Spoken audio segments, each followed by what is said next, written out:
I suppose we would tend to think today that writing history was about producing an accurate record of what happened. And we might also want to know sort of why one thing followed another. But we tend to be much less explicit than writers in the Greek and Roman worlds were, that we can learn from history. And Sallust is very keen on this.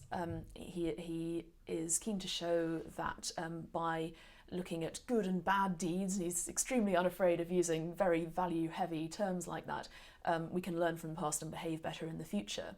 And for him that's very nationalistic. It's we can see how sort of good and bad Romans have behaved, and we can behave in better ways to sort of improve Rome in the future. And it's also, he sees history in his own life as something that he can do as a sort of national service. He had been in politics, and for various complicated reasons that are not totally coherent in all our sources, had been rather unsuccessful and had to retire from it. And he alludes to this himself in the first couple of chapters of the Bellum Catilinum.